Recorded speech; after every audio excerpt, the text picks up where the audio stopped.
Hey, what's up everybody? Danny Lightning back with another CSR2 video. So I'm going to show you the shift pattern for the fastest time on the Porsche 911 RWB. Then we're going to talk about the tune. Right now it's set up for the fastest time. It's not set up to beat dyno time. This car is hard to beat dyno unless you really tweak the tune, and then it runs a little slower. But right now we got an Evo Cup and a Golden Cup for this, so I figured I'd remake this video. And I'll even show you a little bit on how I beat the speed traps on the Evo Cup. But for right now, I'm just going to go ahead and show you guys the shift pattern.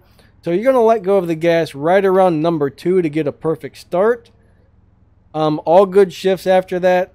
Nitrous on 3rd gear. If your car isn't upgraded that much, try nitrous on 2nd.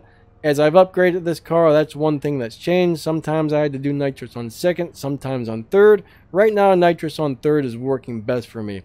If you start getting a kickback when you get the perfect start and the RPMs drop to 0, alright, instead of letting go of the gas right at number 2, let go a little bit after 2 so it starts around 4,000 instead of perfect. Sometimes you will get that kickback. So if you notice that happening, let go just slightly later. Alright, I got the kickback right now, so I'm going to let go and try and get it to start at 4,000 RPMs. So let's give this a test run. 3, 2, let go. 2nd, 3rd and nitrous, 4th, 5th, 6th. And I think I messed up on my shift a little bit right there, but that was close enough to give you guys the idea. Alright, all perfect or good shifts are what you want. There I got a 7.953. I'm actually still missing one stage 6 part on this. But I find I tune my car exactly the way the guy who has the fastest time on a completely maxed out car is. So this tune is something I've been using for a long time, which is weird because most cars, when you upgrade parts and add new parts, it changes the tune drastically. This one's been pretty much the same for a long time, but we'll talk about that in just a second. Let's do another test run. 3, 2, let go. 2nd, 3rd and nitrous, 4th, 5th, 6th, and I shifted into 2nd a little bit too early again, but I don't think that's too much of a problem on this car. On some cars that would make you run a really bad time, you can kind of get away with it. There I got a 7.924. My dyno was a 7.902, so I'm pretty much hitting dyno. Every once in a while I can beat it by like the teeniest, tiniest bit if I get everything perfect. Alright, so anyways, there's 2 test runs. Now let's talk about the tune.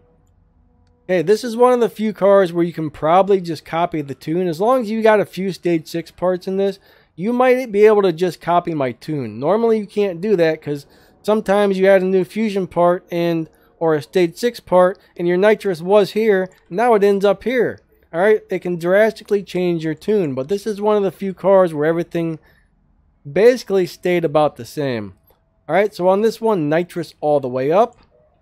Final drive at 2.01. Tires at 8 psi.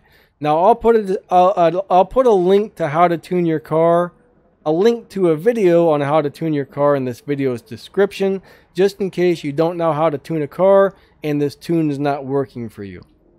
Alright, but on this one, you definitely tune the final drive first, the tire second, and the nitrous last. Alright. Now, when I went to do the speed traps on the Evo Cup, I had to move my final drive over to like around 2.30. You might have to move it over just a little bit more. I don't know. That made the car doesn't run quite as fast, but it speeds up quicker and crosses the finish line at a higher top speed. I mean, that sounds like that would make the car run better, but for some reason it doesn't. But it does make it beat the speed traps. You might have to move yours more like here or here a little bit. So you might have to play with it a little bit to figure it out. But just moving your final drive over to the right and finding the right spot for the parts you have installed and whatnot to beat that speed trap was the key. I mean, even if you have this thing completely maxed out, I'm not 100% sure you're going to beat that speed trap without retuning your car. Speed traps and sprint races are both a giant pain in the butt, and a lot of the times you do have to completely retune the car to beat those types of races. I hate those things. I wish they would remove those from the game. But anyways, let's go ahead and do one more test run. I could have swore I was running faster on this car.